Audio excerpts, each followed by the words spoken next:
Waaqayyoon jaallate tokkicha ilma isaa nuuf laate ifichis gara biyya lafaa dhufe furii ilmaan namaa ta'e mul'ate. Waaqayyoon jaallate tokkicha ilma isaa nuuf laate ifichis gara biyya lafaa dhufe furii ilmaan namaa ta'e mul'ate. Jaarsa dhiigaan gumaa araarsu cubbamaaf du'ee luba baasu lubbuun biyya lafaa isa bitee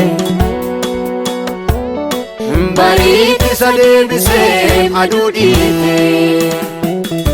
Yesuus Yesuus Yesuus Yesuus Yesuus Yesuus jaarsa araraa.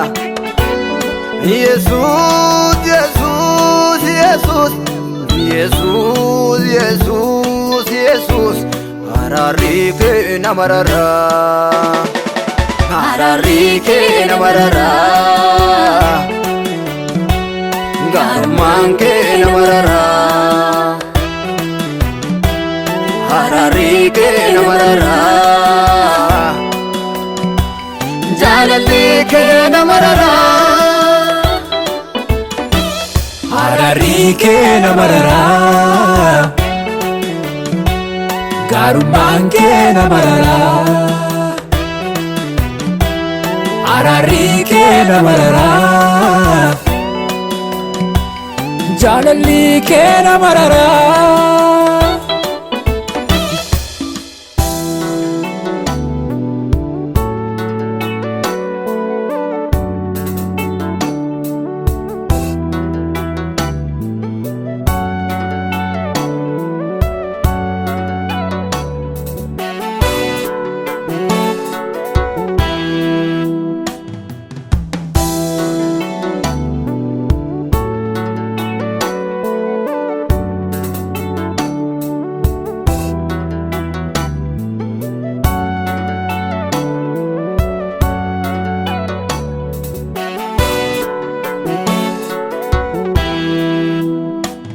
Warra seerra Jeesu murtoo godhe si biraatti walabaa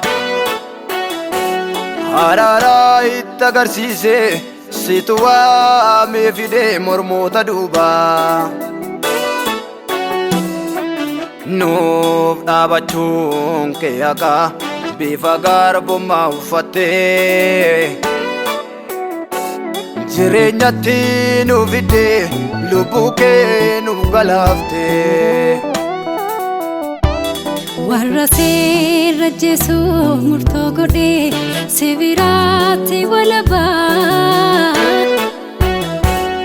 araaraa itti agarsiise situ waamee fide mormoota duubaa.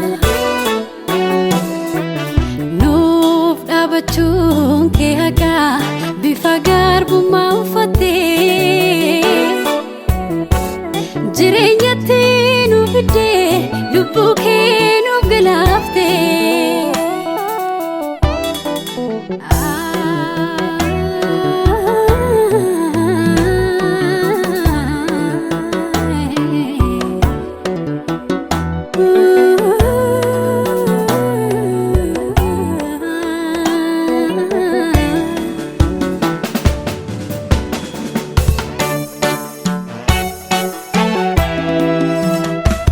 Gobsa kee guyyaa fannoo akkamittan ibsuu danda'a? Yoo maal jedhee dubbadhe xumuree garaa na ga'a. Fannoorra tu jirtu yaa abbaa dhiisiif jettee barruu keetti bismaara cinaachaatti eeboo baatteetu araara mul'iftee. Barruu keetti bismaara cinaachaatti eeboo baatteetu araara mul'iftee.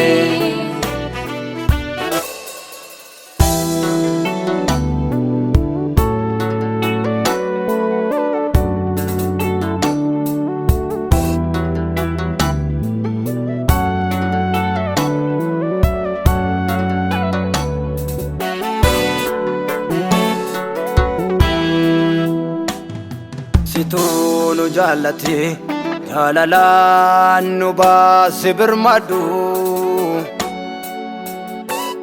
araarsuuf dhaabatte waaqaaf nama gidduu. Beenyaa nun gaafanne tolaa jireenyaa nu waamte ba'anii kan sinitti ulfaate gara koo kottaa jettee. Beenyaa nun gaafanne tolaa jireenyaaf nu waamte ba'anii kan sinitti ulfaate gara koo kottaa jettee. Situu nu jaallate situu nu jaallate situu nu jaallate Yesuus situu nu jaallate. Situu nu jaallate situu nu jaallate situu nu jaallate situu nu jaallate lubbuu kee nuuf laate. Situu nu jaallate situu nu jaallate situu nu jaallate Yesuus situu nu jaallate.